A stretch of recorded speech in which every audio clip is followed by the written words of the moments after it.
let's just put that in.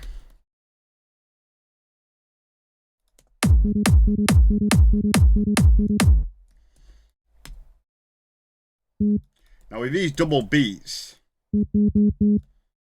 what I like to do is this. Make the second note longer and higher velocity. You'll get a da-dun, da-dun, da-dun kind of effect.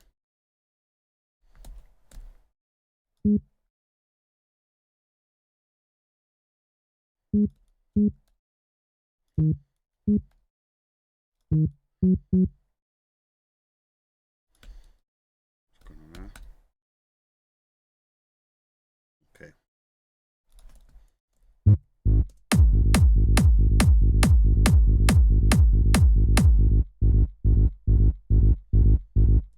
Now this EQ we don't touch, but this one and the bass, we will. And we want to get it to rumble, so we want to be able to feel it on our feet.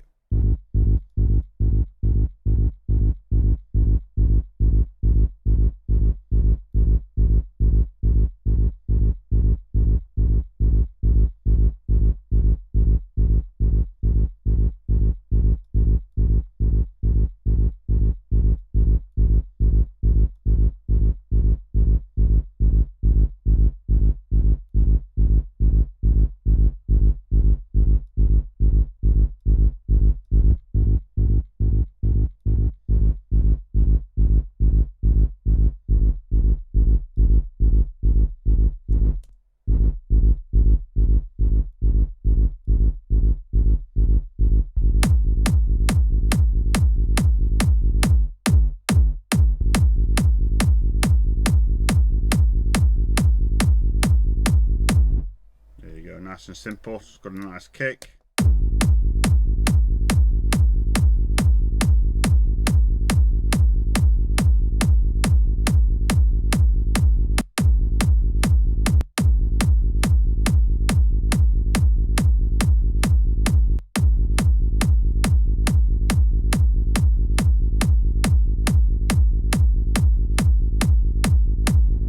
Cool, so we've got the kick, the bass is working, it's rumbling, and the bass is turned up nice and loud, but not to the point where we can't hear the kick's low end, okay?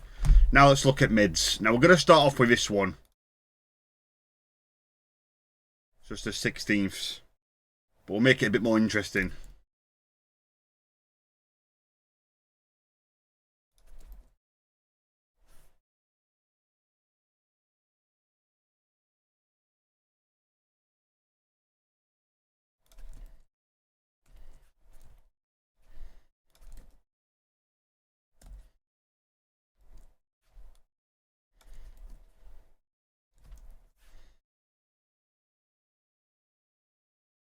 Go.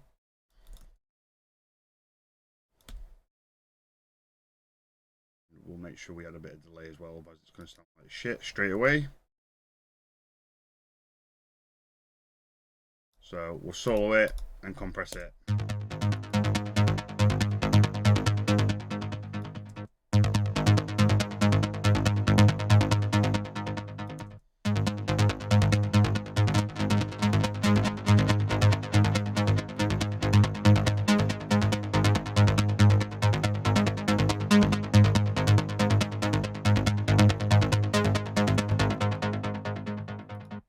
You'll see I'm using PSP Vintage Warmer and I'm using the baseline track preset. If I turn it off, it sounds shit.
going to do is we're going to get this sound and we're just going to spread it.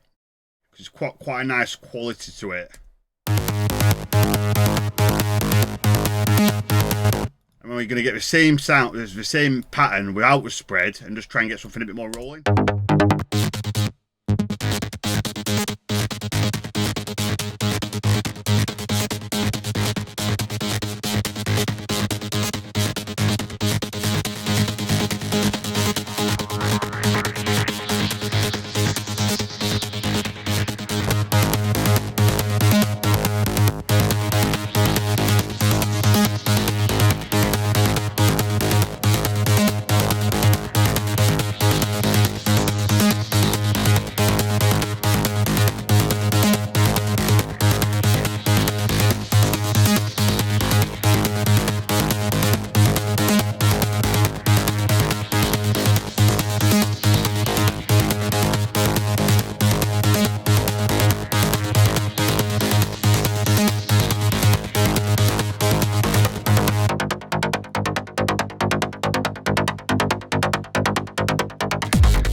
There you go, that's a really nice, simple, clean kick sub with 3 mids. First mid. It's got that electro sound and I've used it a widener. Second mid is the same. But it's got a faster feel to it with a bit of delay. And the third one is a nice 16th.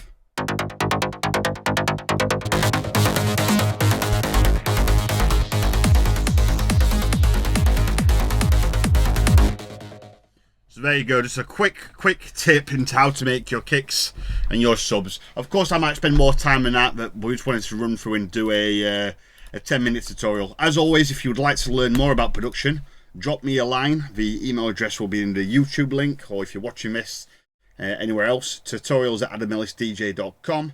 I offer a really cool one-to-one development plan where I can teach you how to become an amazing trance producer.